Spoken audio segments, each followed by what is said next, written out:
My client's fiancé knocked on my food truck window and sighed, "Marry me instead." I was scraping down the flat top after a 12-hour catering shift when someone knocked on the service window of my truck so hard the whole thing rattled. It was almost 11 at night. I wasn't expecting anyone, and I definitely wasn't expecting Delphine Ashworth standing there in a $5,000 engagement dress, with her heels in her hand and mascara running down one cheek. She wasn't crying anymore. She had moved past crying into something colder, something that looked a lot like fury, wearing a very expensive dress. I had cooked for the Ashworth family for almost 4 years, ever since I left my last restaurant job to start the truck. In that family, emotion got managed the same way everything else did, quietly, behind closed doors, by people who were paid enough to forget what they saw. I had my apron half untied and my keys already in my pocket when she grabbed the edge of the window and said, "Take me somewhere that isn't here." I looked past her at the country club behind us, string lights still glowing over 300 guests who had no idea the bride-to-be was standing in a gravel lot talking to the caterer. "Miss Ashworth," I said, "I'm supposed to be packing up." "Pack faster. Somewhere private," she said. "Somewhere there isn't a single person who knows my father, my fiancé, or what I'm supposed to say yes to tonight. That's most of this county."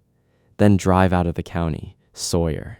That was the first time she had ever used my first name instead of chef, and something about the way it landed made me forget every reason I had for saying no. I should have told her to go back inside and smile for the photographer. I should have called her mother's assistant and reported an incident and protected the small, steady business I had spent 3 years building, one wedding at a time.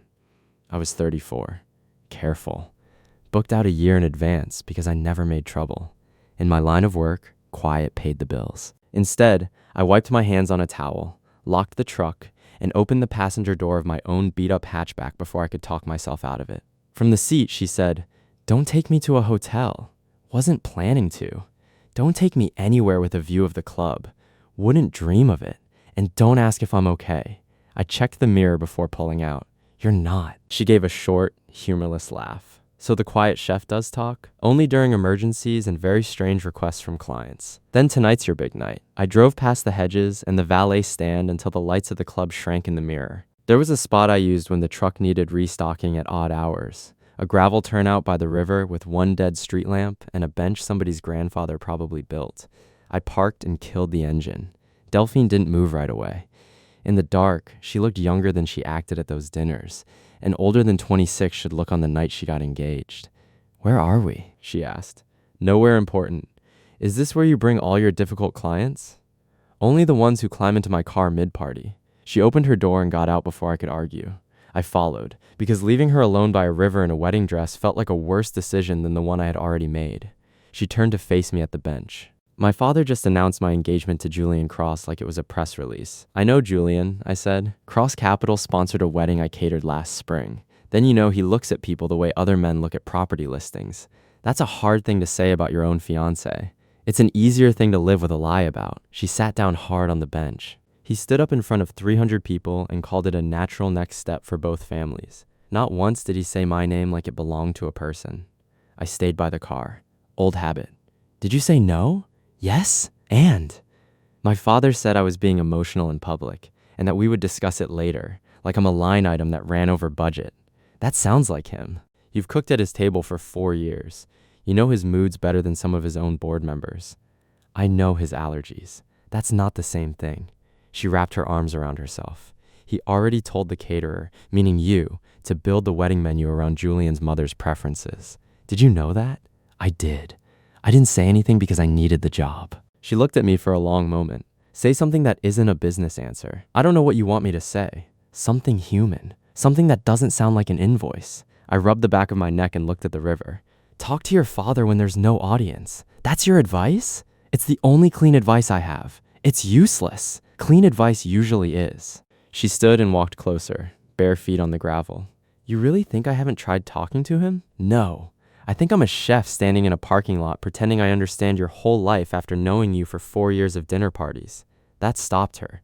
For the first time that night, the anger in her face eased into something quieter. "Fair," she said. "If you want my honest opinion," I told her, "you need a plan, not a scene. I'm excellent at scenes. I noticed." She almost smiled, then caught herself. If I had known where that night would lead, I might have turned around right then. Not because I didn't care what happened to her, because caring was exactly the problem. The next morning, my phone rang before I finished my coffee. It was Delphine's mother's assistant, a woman named Corinne, who ran that household like a general. "Miss Ashworth requested you personally for the engagement week," Corinne said. "Every meal, every event leading up to the formal dinner. For what reason? She didn't give one. She just said, and I quote, 'Get me the chef who tells the truth.'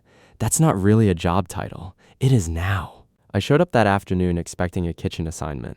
Instead, Delphine met me at the service entrance in jeans and an old college sweatshirt, looking nothing like the woman who had been announced to 300 guests the night before. "You didn't have to request me specifically," I said. "I did, actually." Julian's mother wanted the other caterer, the one who does the little foam things on spoons. "I don't do foam things." "I know. That's why I picked you." "Your father won't like that. I'm suddenly your personal chef for the week."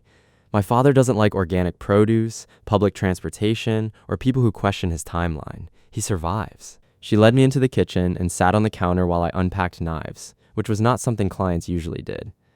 "So this is your workplace," she said, watching me work. "The truck too?" "Yes. Both of them are clean, if that's your next question." "I'm impressed. Don't be. It's just where I keep my job." That week became a string of excuses. She wanted me to test dishes for the rehearsal dinner 3 separate times. She insisted on tasting sauces at odd hours. "You're inventing reasons to be in this kitchen," I told her while she picked at a plate of food she clearly wasn't tasting for real feedback. Maybe I like watching someone who's good at something choose it on purpose every day. At one point, stirring a sauce that didn't need stirring, she asked, "Do you ever get tired of me calling you chef?" "Yes." "Then stop. At work, I have to. And outside of work?" I kept my eyes on the pan. "We've never been outside of work together. Last night at the river, that was overtime with bad judgment. So there's a category for it now." "There is now," I said, and I regretted it the moment it left my mouth, because she smiled like she had won something. She kept testing the edges all week. Not childishly, but like she genuinely wanted to find where the real wall stood. Every time I said no, she backed off. Every time I said something mattered, she remembered it and brought it up days later. That made her more dangerous than if she had simply been spoiled. A spoiled client is easy to manage. A woman who actually listens is not. The staff noticed. My South chef for the week, a guy named Reggie, who had worked enough society weddings to smell trouble from across a ballroom, caught me plating dessert alone one night and said, "You and the bride have been talking a lot for someone who's just doing her flavors." "Our schedule changed," I said. "Schedules don't blush, chef. I'm doing my job, Reggie." Just make sure that's all you're doing, because her father notices everything eventually, and he doesn't forgive people for noticing his daughter first. I didn't answer, because men like Reggie enjoyed being right, but the warning stayed with me. 3 nights before the formal engagement dinner, Delphine asked me to drive her somewhere after the tasting. We ended up at a diner 2 towns over, the kind of place with cracked vinyl booths and coffee that tasted like it had opinions. "You could get in serious trouble for this," I said as we sat down. "I get in trouble for breathing wrong at my father's table. This is an improvement." We ordered pancakes at 9 at night, which she declared was a personal rebellion. And somewhere between the syrup and her second cup of bad coffee, she said, "Tell me something real. I cook for your family." I said, "Real. That is real." "No, that's what you do. Tell me what you actually want." I turned my cup slowly on the table. "I want a quiet life. A full kitchen. Enough regular clients that I'm not scared every winter." "You already have that. Then maybe I'm satisfied." "I don't believe you." "You don't know me well enough to believe or not believe anything." "Then fix that." "Delphine." "What?" You keep pulling me across lines like they're nothing, and then acting surprised when I follow. The waitress interrupted with more coffee, which might have saved us both that night. After she left, Delphine said quietly, "Julian is not a cruel man. That's almost the worst part. He's polished. He's smart. He probably remembers to floss. But when he looks at me, he sees a merger with good bone structure." I almost smiled. She caught it. "What? That was harsh. It was accurate." "Those often travel together," I said, and she laughed for real for the first time all week. We talked about ordinary things after that. Her one disastrous semester living in a dorm before her father's people corrected the situation. My old apartment above a bakery that made the whole building smell like cinnamon at 5 in the morning. Her theory that anyone who orders a salad at a diner cannot be trusted.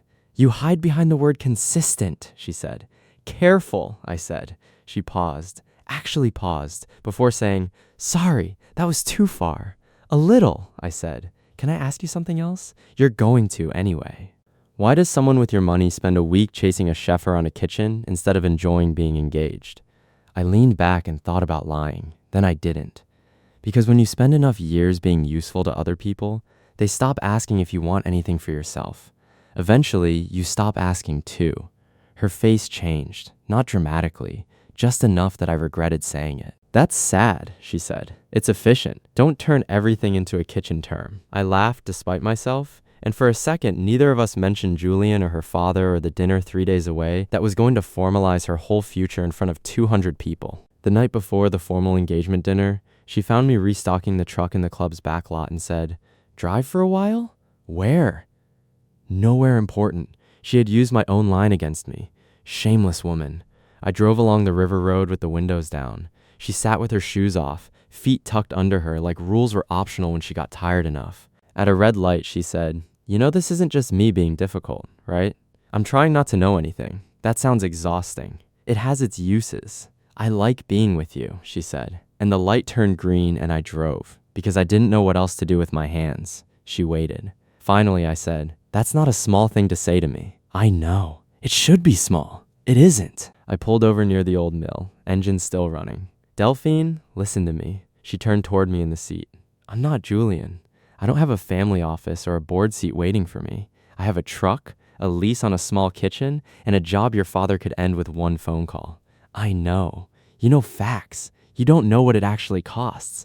I'm learning fast. And you might decide in a month that this was just one hard week, and I was the nearest open door." Her jaw tightened. "That's what you think of me?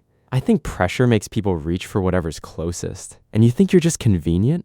I think I might be." She unbuckled her seatbelt and didn't move closer, just sat with her hand on the door. "You are the least convenient man I have ever met." "Good," I paused. "No, not good. Infuriating." "Also true," she said. And even though her eyes were wet, she was smiling, and something about that broke the last careful piece of me. The formal engagement dinner happened the next evening at the Ashworth estate. 200 guests, string quartet, Julian's family flown in from 3 cities, and me running the kitchen like my life depended on it, because in a professional sense, it did.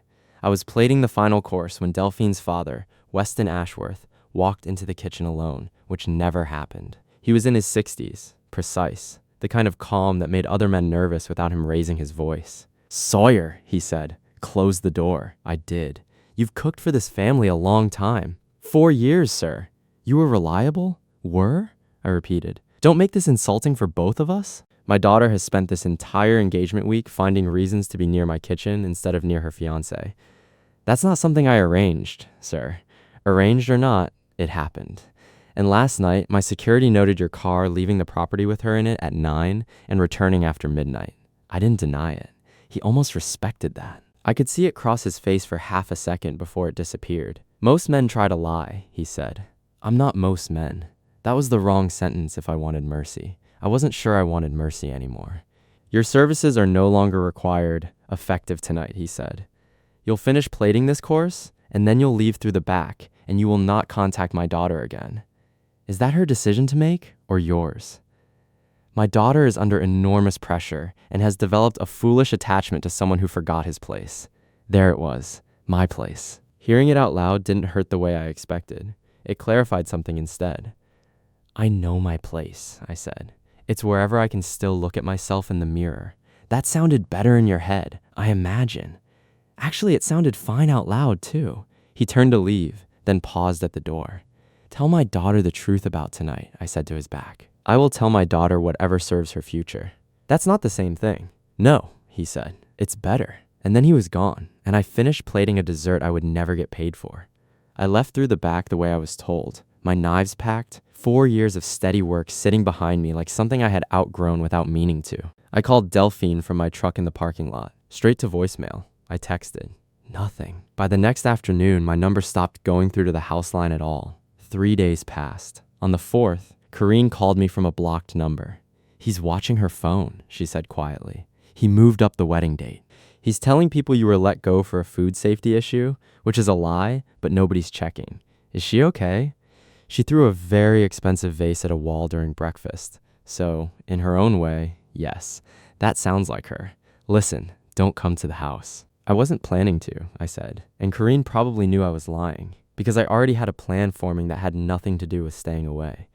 I knew that property the way people who serve rich families always end up knowing them, the parts nobody thinks about. The service gate by the old greenhouse that the gardener propped open on trash mornings. I parked 2 streets over before dawn on the 5th day and walked in through that gate with a thermos of coffee and no plan beyond seeing her face. She was in the greenhouse before 6, in sweatpants, hair a mess, staring at nothing. "Delphine," she spun around. "You came! I was afraid you'd do the smart thing and let this go," she said. I tried. Hated it. She almost laughed. Then it broke into something else. "He fired you. I fired myself the moment I decided you mattered more than the contract. Don't be noble. It's annoying." Noted. "He moved the wedding up," she said. 3 weeks. He's telling everyone it's because we're excited. Are you? No.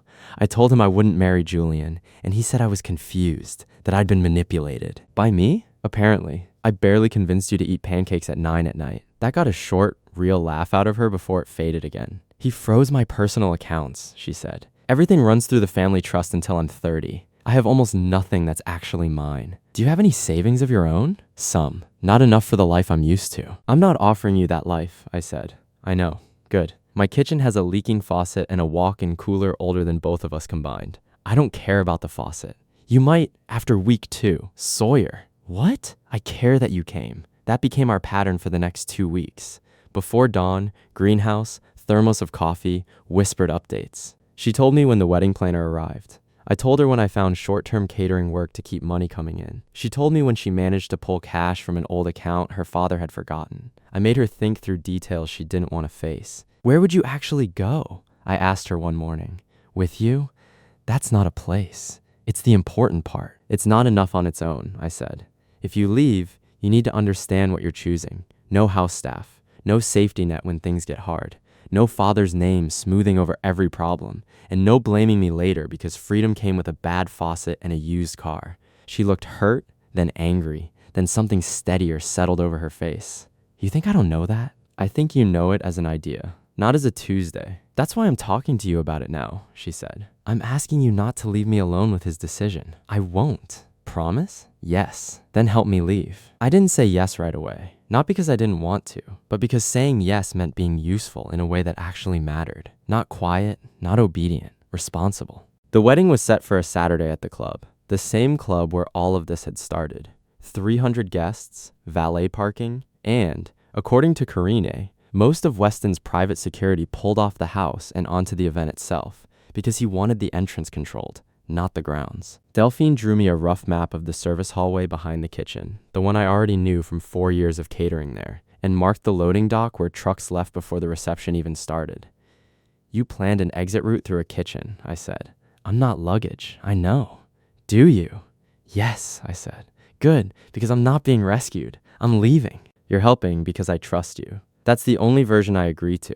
I spent that final week packing my life into boxes I could leave behind without much mourning. Tools, cash, a cooler with food, because nothing about a getaway feels romantic when somebody's hungry on the highway. Reggie called me the morning of the wedding. "Loading dock clears out by 9:30, he said. "Trucks leave before the toasts start."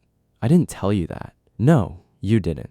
Don't make me regret staying quiet. You won't." That night, I parked 2 blocks from the club with the engine off, wearing a plain jacket instead of chef whites. No schedule, no assignment. For the first time in years, nobody telling me where to stand. At 9:18, Delphine came out the service door in a plain coat over her dress, one bag in her hand, no dramatic look back. She got in the car. "Drive." I stared at her for half a second. She looked at me. "What? I'm having déjà vu. Talk later. Drive now." I pulled into traffic. 2 blocks on, her phone started ringing. She looked at the screen, then turned it off completely. "Are you sure?" I asked. "No," she said. I kept driving. She looked at me. "Wrong answer," I said. "Honest one," she said. "I'm scared." "I know. I might lose everything." "Yes, you too. I already lost the job. You know what I mean?" "I do," I said, merging onto the highway. She rested her head back against the seat. "Say something steady," she said. "Full tank," I said. Enough cash for the first month, a cooler with sandwiches, and 600 miles of road if we need it. "Sandwiches?" she said. "You packed sandwiches. I'm a professional." She laughed, and then she cried quietly, not falling apart, just letting the pressure out. I kept one hand on the wheel and let her hold the other. By morning, her phone was a wall of missed calls. Her father. Julian, once. Karine, twice. The second one, just a text that read, "Don't answer anyone until you're out of state. You absolute lunatic, and I mean that with love." Delphine read it and smiled for the first time in hours. "I like Karine," she said. "Low standards," I said. She helped. "She'll deny it forever." We crossed the state line by noon and kept going until we found a town 2 states over with a small commercial kitchen for rent above a hardware store. An old culinary school friend needed a second chef there. Delphine got hired at the front desk of a nonprofit within a week, mostly because she could charm donors without ever letting them own her. Our first apartment was small enough that we had to negotiate turns in the kitchen. It wasn't smooth every day. On the 4th night, she stood staring at a stack of separate utility bills like they had personally offended her. "Welcome to normal people," I said. "What if I'm not good at this?" she asked, quieter than usual. "Then we figure it out together. What if I miss things about that life?" "You will, and that's allowed. I don't want you to regret me," she said. "I don't," I told her. And she said, "You say that fast because it's easy?" And that was the truest thing either of us had said in weeks, because the hard part was never loving her. The hard part was rent and distance from her family and learning how to be a couple without hiding anything. Months passed. Her father didn't disappear completely. First, it was messages through assistants, then silence. Then, after 6 months, one email from Delphine that read, "I'm safe. I'm working. I chose this. When you can talk to me without trying to buy back my obedience, I'll answer." He didn't reply for a long time. When he finally called, we were in our kitchen assembling a bookshelf that had clearly never met an engineer. Delphine looked at the screen. "It's him. You don't have to answer." "I know," she said, and answered anyway. "Hello, Dad." I could hear the shape of his voice through the phone, quieter than I remembered. She said no twice. Then, "Sawyer is here," and my name in her mouth still did something to me every time. "He wants to talk to you," she said, and handed me the phone. "Mr. Ashworth, Sawyer." His voice sounded older, less certain the world would rearrange itself for him on command. "My daughter tells me you've taken care of her," he said. "She takes care of herself," I said. A pause. "Yes," he said. "She made that clear." "I handled this badly," he said, which was probably the closest that man had ever come to admitting fault out loud. "You handled it like a merger," I said, "and you didn't like losing the vote." Silence. Then, "She says she won't come back to the family unless you're welcome too. That's her decision." "I'm aware," he said, and for once he sounded like he genuinely hated being aware of anything. He visited a month later, alone, which was either respect or the most difficult logistical feat of his adult life.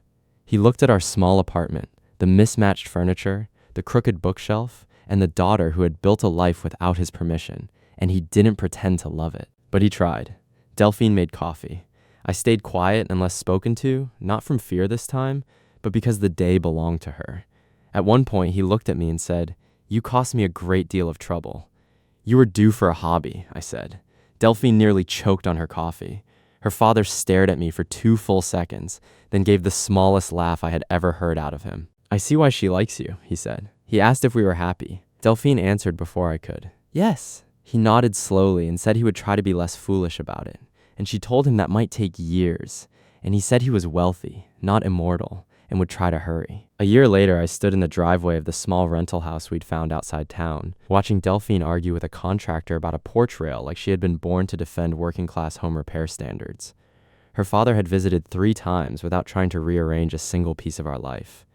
My kitchen was steady. Her work mattered to her. She walked back over after winning the porch rail argument. "He's fixing it Thursday," she said, and slipped her hand into mine. "Do you ever miss it?" she asked. "The parties, the money, being invisible in a good kitchen instead of arguing about porch rails with me?" I looked at her, then at the house, then at the ordinary life I once thought belonged to other men.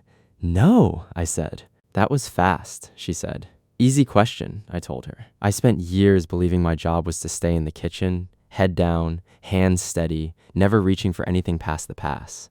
Then one night, a woman knocked on my truck window and asked me to take her somewhere private. I did. But somewhere along the way, she took me somewhere too. Out of the back of the house. Into a life I finally had the nerve to choose for myself. Would you have trusted Sawyer if you were the one climbing into that car? And do you think Weston deserved the second chance his daughter gave him after everything he tried to control?